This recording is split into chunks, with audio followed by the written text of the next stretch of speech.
May it be an evening star, shines down upon. Aquí comienza Mariposa. May it be when dark Un programa dedicado a nuestro bienestar y salud. heart will be true. You walk alone. Un programa de Maripaz Magdalena con la colaboración de Salud Mental La Palma y Caja 7.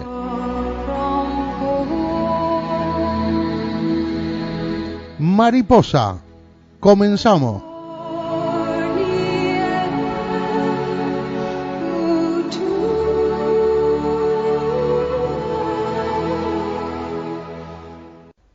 Pues un miércoles más, continuamos en la sintonía de 7.7 La Palma Radio. De nuevo a esta hora de la mañana comienza Mariposa, su tercer programa en esta casa en 7.7 La Palma Radio, con la colaboración de Caja 7 y con la colaboración también de Salud Mental La Palma. Maripaz Magdalena, muy buenos días.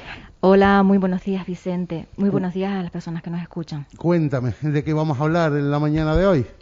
Bien, hoy vamos a tratar y de abordar un servicio que, como bien se ha publicitado en prensa en estos días, cumple el 10º aniversario. Un servicio que es único en el territorio de España y es el servicio ofertado por Salud Mental La Palma, AFEN, al Hospital General de La Palma, para que todas las personas con problemas de salud mental y sus familias tengan una respuesta en el lugar donde se genera realmente un drama en salud mental, que es un centro hospitalario. Nos acompaña en este programa de nuevo Eugenia Páez y además traes otra invitada. Preséntanosla. Bueno, pues te presento y les presento a Ana de la Fuente. Ella es trabajadora social, pertenece a nuestra entidad, la entidad de salud mental en La Palma. Lleva un tiempito trabajando en la unidad de internamiento breve, y antes de darle pie a que comience a hablar, a mí sí me gustaría reseñar varios aspectos de lo que es este servicio. En principal, que llevamos, ya he dicho, 10 años, es nuestro aniversario ahora, que es el único que se desarrolla de similares características, pero también que es un servicio, Ana, corrígeme si me equivoco, que no sabemos ni entendemos por qué motivo no está implantado desde la propia administración pública. Pues como bien dices, María, bueno, ante todo, buenos días, que nos has saludado. Y como dices, efectivamente es algo que debería de estar implantado, porque además los pacientes y las familias lo demandan indirectamente.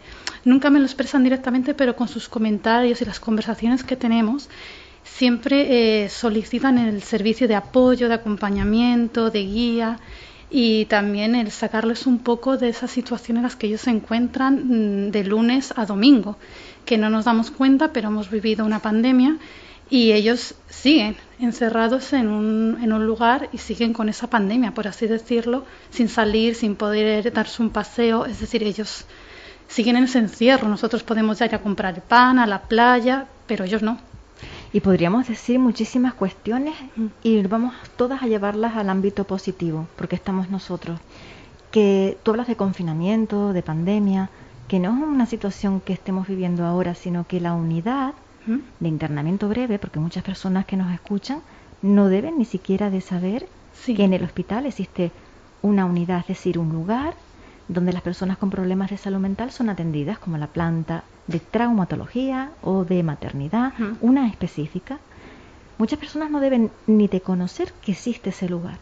Y una vez que sabemos que existe ese lugar, es verdad que la única terapia que se desarrolla es la terapia que hace Salud Mental La Palma con ellos, durante 24 horas, 7 días a la semana, 24/7 que se dice ahora, ¿no? Muy moderno. 24/7. Estar 24/7 en un centro hospitalario, cuando lo que falla no es la pierna, sino nuestra mente, y cuando falla la pierna vamos a fisioterapia y rehabilitamos nuestra pierna, pero cuando falla nuestra mente, que mueve todo nuestro cuerpo, No tenemos ninguna terapia porque no la hay, excepto la nuestra. Como bien dices, efectivamente somos nosotros los que traemos un poquito de luz a ese momento en el que ellos están de 24/7 en un centro.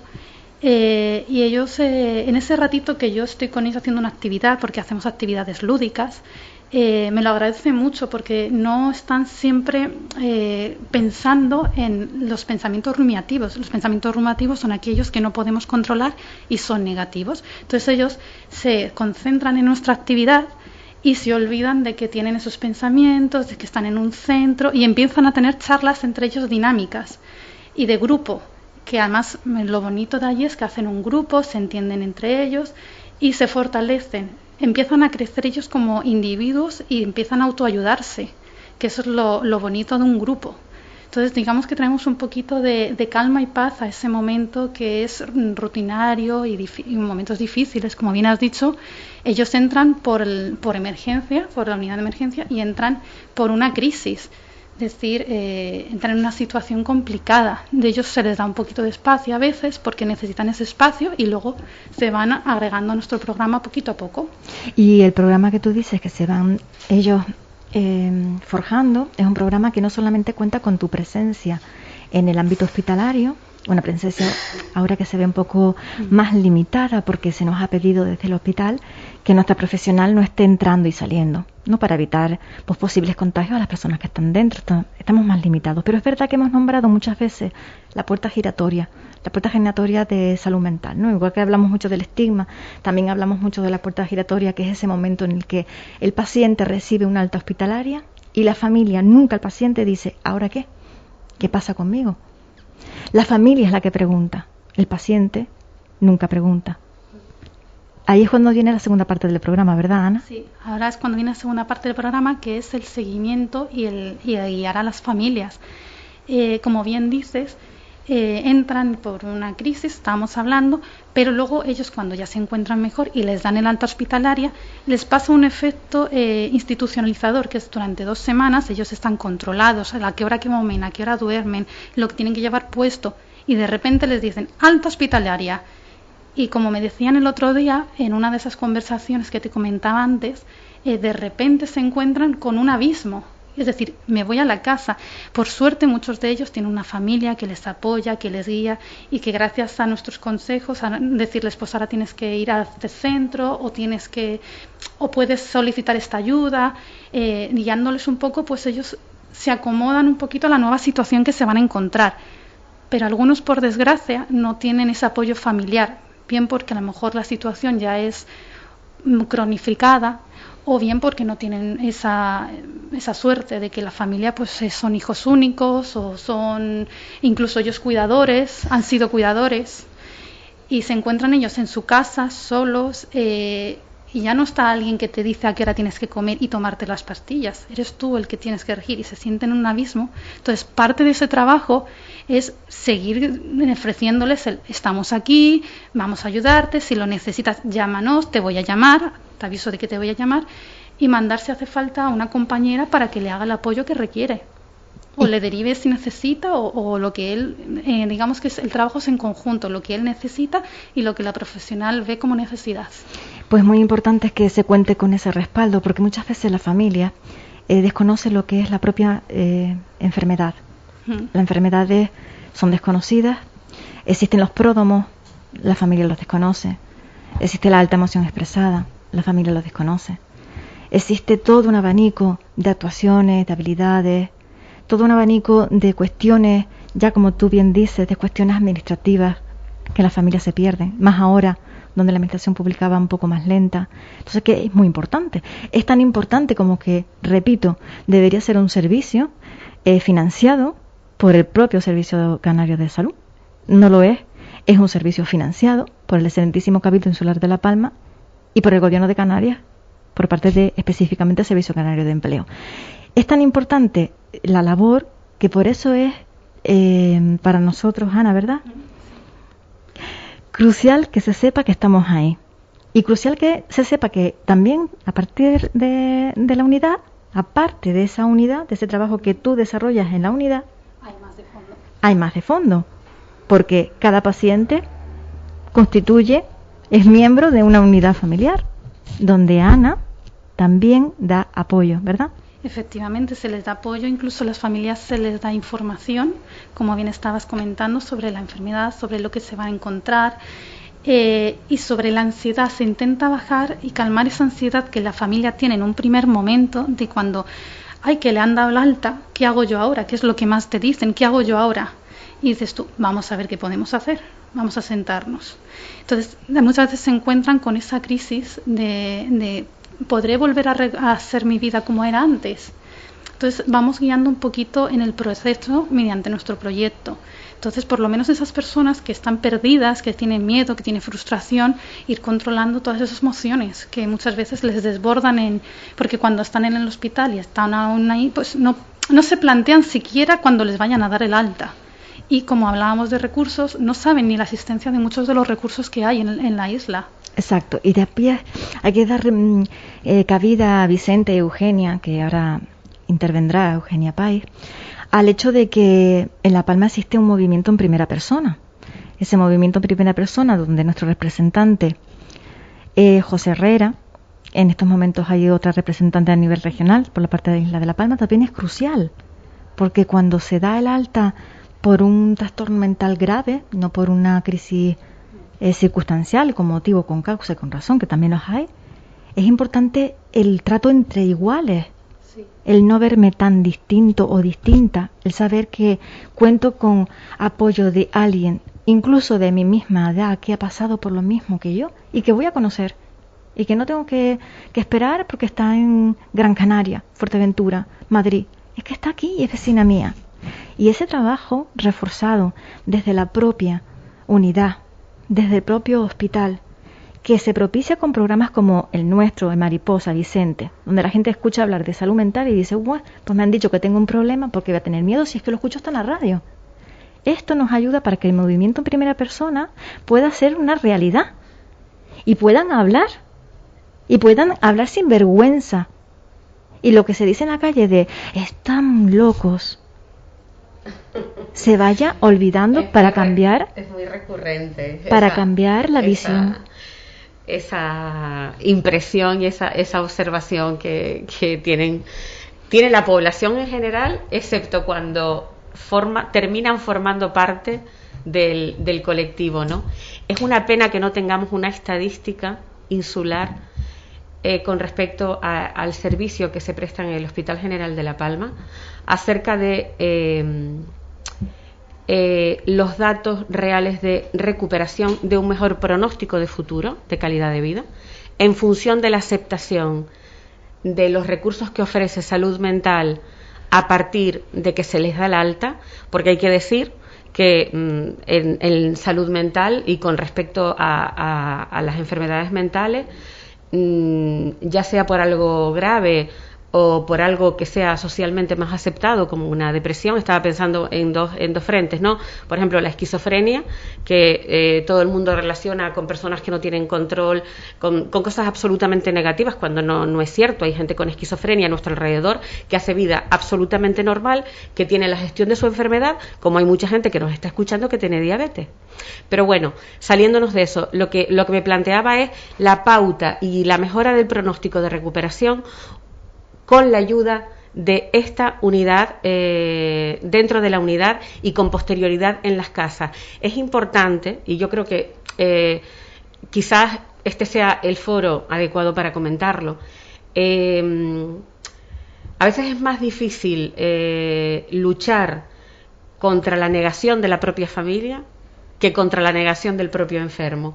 La figura de Ana de la Fuente o de Yolanda en las fases posteriores al ingreso, en las fases posteriores al alta, es fundamental, porque claro, el problema está en cómo llegar, en cómo no violentar, pero sí demostrar que existe esa necesidad, y eso solo lo puede hacer quien está de forma física cercana al problema dentro de la propia unidad.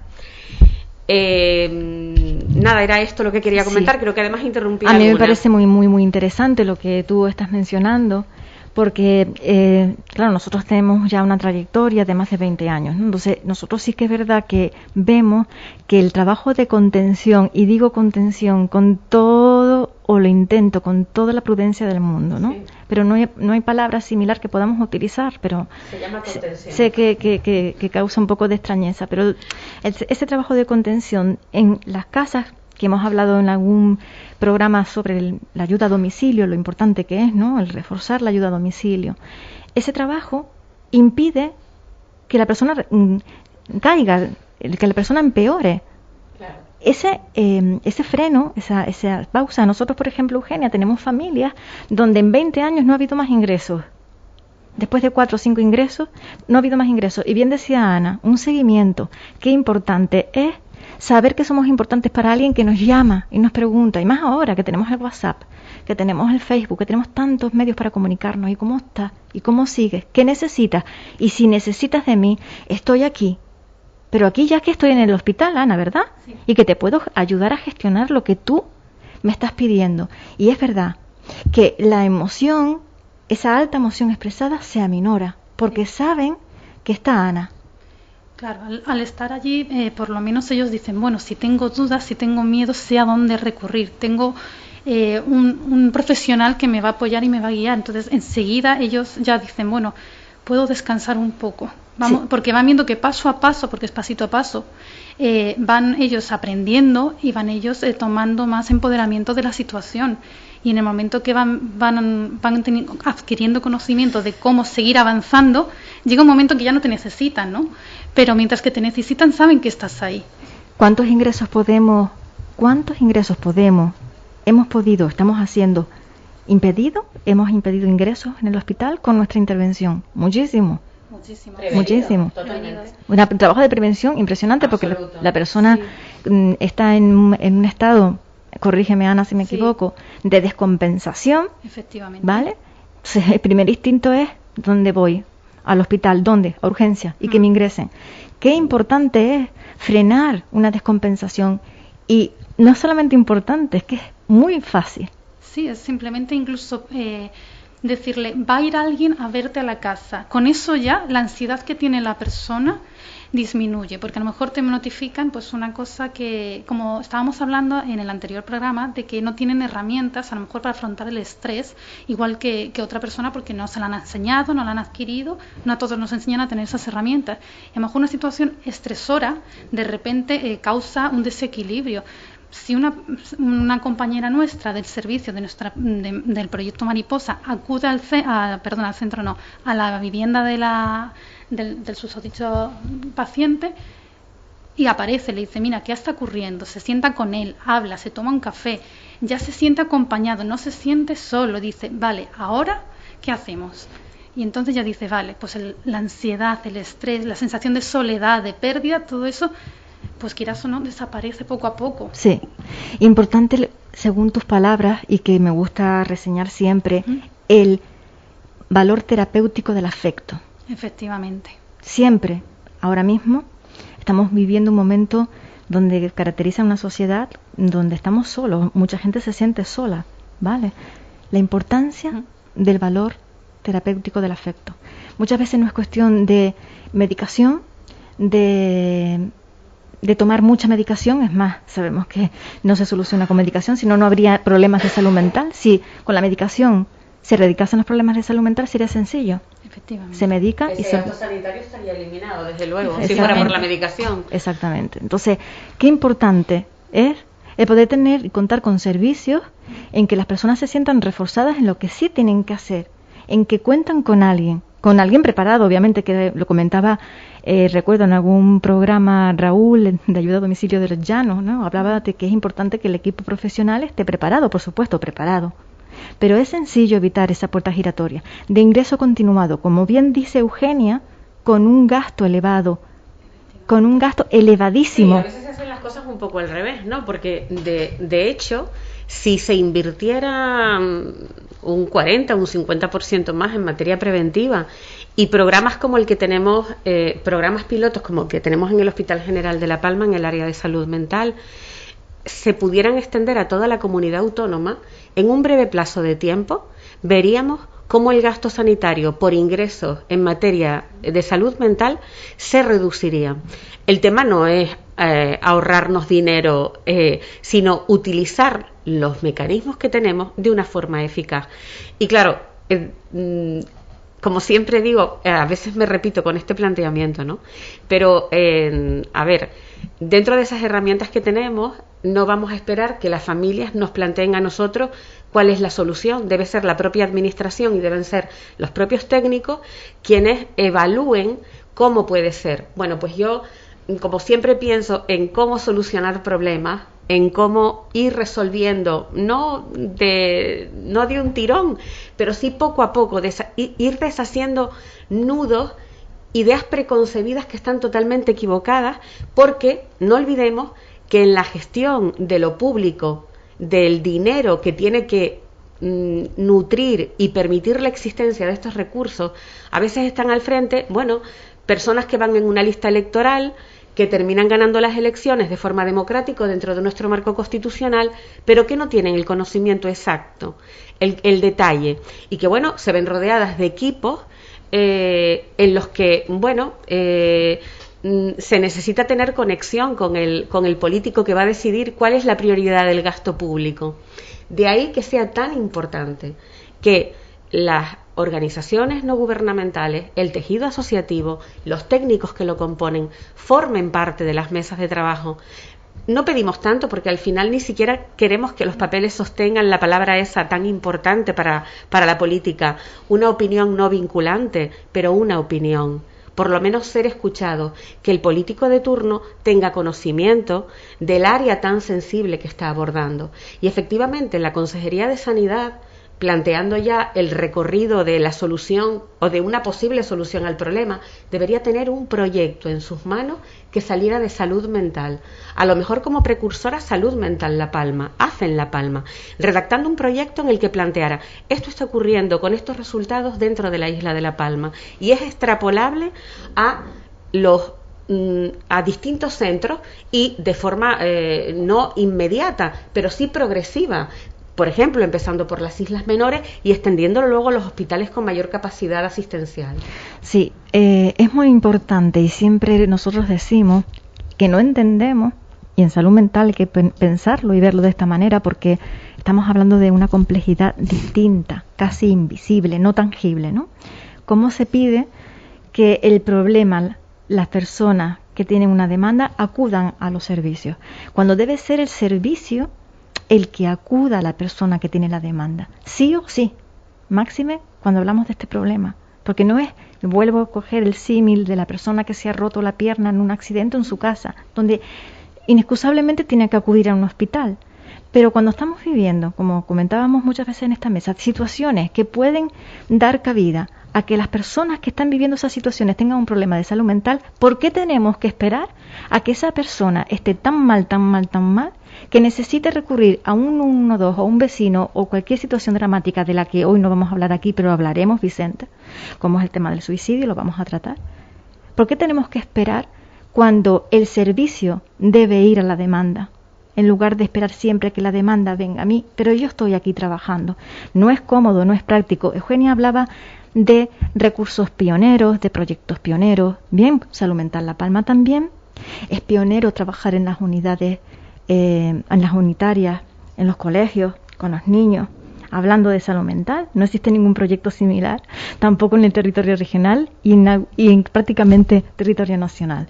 ¿Por qué no aplicamos lo que realmente puede valer la prevención en salud mental como en otras áreas? ¿Por qué? Si es más sencillo, si es más práctico, más económico que hacer inversiones increíbles de recursos a los cuales tenemos que ir, cuando sabemos que la gran mayoría de personas con problemas de salud mental están en casa, no llaman, no piden ayuda, porque ese es un problema de salud mental. Si pidiesen ayuda, probablemente no tendrían un problema de salud mental, porque cuando hay una persona con problemas de salud mental muchas veces no es consciente de que tiene un problema de este tipo. Justo me has robado la palabra. Eso que te iba a decir, muchas personas cuando tienen un problema de salud mental no son conscientes. Tú hablas con personas, por ejemplo, ¿qué te pasa? No, estoy triste. no nos han enseñado desde pequeños, a mí por lo menos no me han enseñado a identificar emociones, las confundimos enfado con frustración, confundimos depresión con tristeza, entonces no sabemos identificar la palabra realmente que nos está ocurriendo, y si no sabemos identificarlo no sabemos lo que nos pasa ni cómo trabajar con ello. Entonces hay que trabajar la prevención explicando por ejemplo, a los niños, a las personas adultas, a todo el mundo, qué es lo que te ocurre, qué es esa emoción, vamos a trabajar y cómo se previene. Es decir, si tienes depresión y te quedas en casa, o bueno, mejor dicho, tienes tristeza y te quedas en casa y te quedas aislado y no tienes ninguna vínculo con la familia, esa tristeza va a ir subiendo a depresión al final. Entonces vamos a romperlo y vamos a romper también ese estigma que tenemos un estigma muy grande, que yo sigo escuchando, no, ya no voy al psicólogo, ¿para qué voy a ir al psicólogo? Si eso no, solo te saca dinero, te dicen, y dices tú, perdona, tienes un problema, pues como que cuando vas al médico, igual, si tú te sientes mal, ¿a dónde vas a ir? Al médico. ¿Te duele la pierna? ¿A dónde vas? ¿Te duele el brazo? ¿A dónde vas? No sabes reconocer o no tienes herramientas o no te sientes afectivamente bien, ¿dónde vas? Pues al psicólogo, al psiquiatra, dependiendo de la necesidad. Derivado de la intangibilidad de los problemas de salud mental, está todo lo que tú dices, Ana. Vamos por la calle y decimos, ¿qué tienes? Yo tengo una depresión, ¿vale? Yo creo que no existe ningún problema que puedas tener un símil similar, que pueda estar analógicamente comparado con salud mental. Pasa con salud mental, porque somos intangibles. No sabemos, no podemos visualmente conocer lo que es un problema de salud mental, y eso nos descoloca. ¿Cómo es una persona con problemas de salud mental? Por lo tanto, nos podemos permitir el lujo de decir, yo tengo una depresión, y no ocurre con otros problemas. No oímos a nadie decir, yo lo que tengo es un cáncer. Se banaliza. Sí. Y se permite socialmente banalizar, cuando es muy importante. Una depresión es muy importante no solamente por la sintomatología, sino porque una depresión es uno de los problemas de salud mental más importantes que existen, con una alta incidencia en la población, y que además de todo eso conlleva lo que decía Eugenia antes, unos psicofármacos que en Canarias constituyen la primera causa de gasto sanitario, o sea, el psicofármaco para los problemas de salud mental. No existe un gasto presupuestario mayor y se agota en la farmacia, es una realidad. A mí me gusta cuando nos reunimos en torno a esta mesa para hablar de salud mental, a lo largo de vuestros discursos en este programa y en otros me ha ocurrido que me acuerdo de personas anónimas, gentes a las que les he perdido la pista, pero siempre hay una persona de la que me acuerdo y de la que incluso he llegado a hablar con mi hijo de 14 años, que por cierto, con 14 años un día me dijo, me siento súper triste, ¿qué crees que debo hacer? Digo, bueno, vamos a hablar. Quiero decir que la identificación de las emociones, incluso él me preguntó, ¿crees que necesito ir con todo esto de la pandemia? Y yo realmente le dije, bueno, tenemos que hablarlo, pensarlo, igual ir a preguntarlo directamente, porque nosotros no tenemos el pleno conocimiento. Pero bueno, volviendo al origen de este comentario, hay una persona de la que siempre me acuerdo. Yo nací en el año 1972, ahora tengo 48 años, y con 14 años conocí a un chico dentro de un aula de primero de bachiller en el Alonso Pérez Díaz, que es el instituto que conocemos popularmente como el masculino. Aquel chico se sentaba 2 sillas más atrás que yo, y yo me sentaba con la chica más bella de todo el instituto. Era una chica preciosa. Él, en cambio, era un ser humano que era como... trataba de pasar todo el tiempo desapercibido. Era como si quisiera esconderse de sí mismo, ¿no? Bueno, hicimos una excursión. Yo siempre le tenía muy presente, no sé por qué, pero siempre le tenía muy presente. Él observaba constantemente a mi compañera de pupitre y yo le observaba a él, y lo tímido que era, lo retraído que era, y me imaginaba cómo sería su casa, cómo serían sus padres, cómo sería su entorno. Y un viernes hicimos una excursión y todo aquel alumnado enloquecido, testosterona por todos lados, faldas, mochilas, en fin, olor a juventud. Volvíamos de aquella excursión después de haberlo pasado bien. Yo no había reparado en este chico, y cuando llegamos a un municipio donde había muchísima bruma, se hizo la parada en un sitio, no sé, donde había un sitio eminentemente rural, y se bajó este chico. Y yo en ese momento reparé y le vi entrar en la casa, una casa, no sé, que me parecía tan, ¿cómo diría? Opaca como el propio adolescente que no se comportaba como un adolescente. Y durante toda mi vida me he acordado de él, porque siempre tuve la sensación de que todos, y yo se lo explico muchas veces a mi hijo, todos podemos salvar a alguien en alguna ocasión. Años más tarde, siendo yo redactora de un periódico, tomaba un café, me levanté de tomar el café y empecé a caminar por la calle Real en dirección a mi despacho. Y justo delante iba este chico. Habían pasado más de 30 años. Y cuando me acerqué porque quería saludarle, le toqué el hombro y dije su nombre, se giró y me di cuenta de que tenía una enfermedad mental gravísima. Reaccionó de una manera, pero bueno, era evidente que tenía una enfermedad mental en la poca conversación que tuvimos. Y siempre le cuento esto a mi hijo, y ahora que ustedes hablan de la prevención en las unitarias que se está desarrollando, y yo creo que debería extenderse a todos los centros educativos, sobre todo en secundaria, se haría una gran labor. Pero yo siempre le cuento esto a mi hijo, porque me parece muy importante que seamos capaces de dar los pasos, o sea, de tener las herramientas emocionales, dándoselas a nuestros niños, para que en determinado momento puedan empatizar con ese tipo de situaciones. Y después de ese día que me encontré con este chico, siempre ha rondado una pregunta en mi mente: ¿yo lo podía haber salvado? En fin, lo dejo ahí. Pues me parece interesante. ¿Sabes por qué, Eugenia? A ver si podemos, entre Ana y yo, un poquito abordar lo que dice la compañera, ¿no? Estamos en una sociedad donde solamente se puede tener momentos agradables, solamente se puede ser guapo, solamente se puede estar delgado, tener mucho dinero, vivir bien. Y el que no es así, no tiene cabida. ¿Qué pasa? De hecho hay un síndrome, ¿verdad, Ana? ¿Cómo se llama? El síndrome de la felicidad. ¡Oh! Eso está en Facebook, ¿no?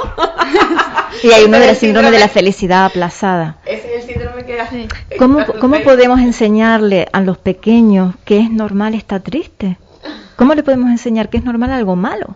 Cuando lo que queremos es todo inmediato, todo bonito, ya. Todo ya y todo bello, porque es la época de lo digital, es la época de la inmediatez, de la ficción. De la ficción. ¿Cómo podemos trabajar nosotros de manera correcta para que la emoción que es negativa se convierta en positiva? ¿Qué madre, qué padre? De hecho, las escuelas de familia son para eso. Podemos abordar de que es bueno que se frustren, que es bueno que estén tristes, que no en la vida todo es un camino de rosa, y que si desde el principio le ponemos piedras en el camino y somos capaces de hacerlos caminar por ese camino de piedras, al final los problemas de salud mental van a ser mejor llevados. Pero ¿cómo trabajar en esta sociedad donde lo que prima es lo bello? Donde lo que prima es lo bonito, la felicidad, y no importa si tu sonrisa es real o no, mientras rías. Es complicado. Bueno, y porque además, Mari, te voy a decirte una cosa, la escuela de padres es fundamental. Vamos a ver, es que debería ser algo obligatorio, te lo digo de veras, muchas veces me hago esta reflexión, porque de verdad, qué manía nos está entrando con construir mundos perfectos y felices para los niños, llenándoles de tareas de ocio, no dejándoles rato para pensar, no dejarles espacio para reconocer sus propias emociones. Vamos a ver, la tristeza, la frustración forma parte de la vida. Pero Eugenia, ¿y qué hacemos con esos padres pues que estaremos haciendo potenciales? Sí. Que desde que ven el título, el nombre, el término salud mental, sacan a sus hijos de donde realizamos talleres de prevención en los centros educativos? ¿Qué podemos hacer con esos padres, Vicente? Que ven salud mental y llaman y dicen, no, yo es que no sabía que era de salud mental la actividad. O sea, y eso ocurre. Bueno, eso es como con los talleres de sexualidad o los talleres de... No lo sé, es que quiero decir, seguramente no eres consciente de que le estás haciendo un enorme favor a tu hijo y que alguien te está ayudando en la labor de construcción de ese ser humano que es tu hijo. Pues cuando tú comentabas que el primer obstáculo que tenemos son las familias para llegar al paciente, también uno de los obstáculos que tenemos son los padres para llegar al alumnado. Y esto es así.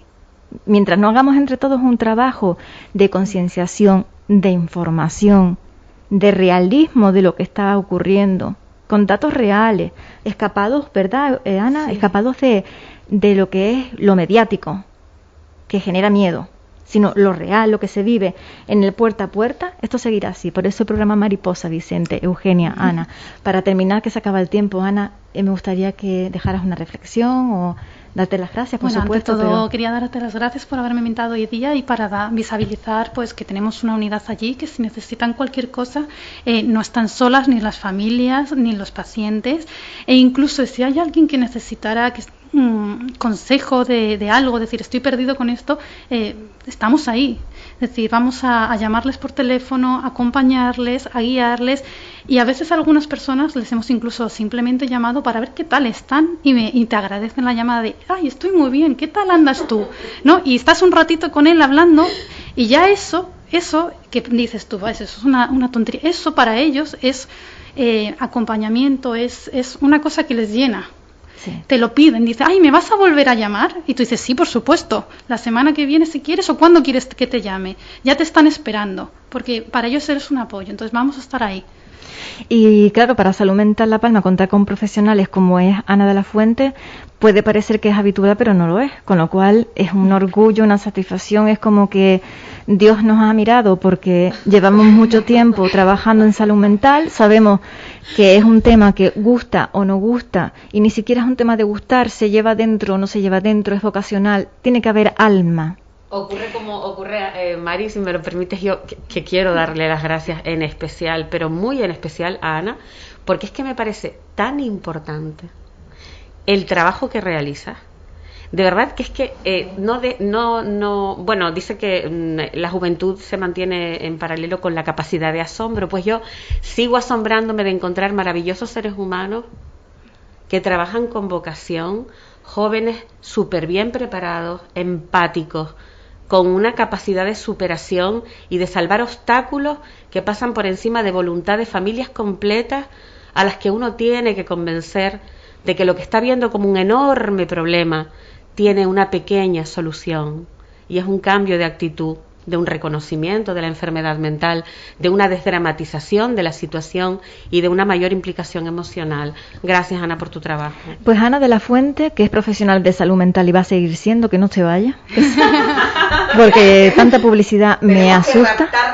Sí. Tenemos que mantenerla aquí. Compañera, muchas gracias. Decirte que has llegado en el mejor momento para nuestra institución, para el hospital, que sabemos que están agradecidos. Y desde aquí, como ya tengo que finalizar, Vicente, decir que nos ha quedado un programa muy bonito, que quizás aprovecho y digo que bueno, que hay partidas presupuestarias para que estos proyectos no salgan de un cabildo o del gobierno de Canarias, sino que hay partidas presupuestarias para que estos proyectos se mantengan en el tiempo desde la propia Consejería de Sanidad del gobierno de Canarias, porque son partidas que existían.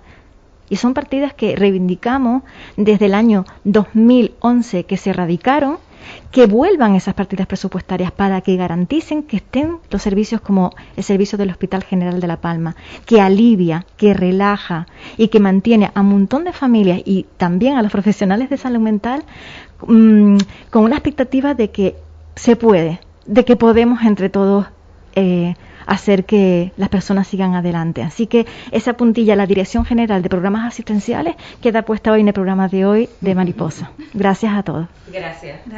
Pues gracias, Maripaz, gracias, Eugenia, gracias, Ana. Nosotros que nos volvemos a encontrar con un nuevo programa de Mariposa el próximo miércoles. Un saludo, buenas tardes a todos.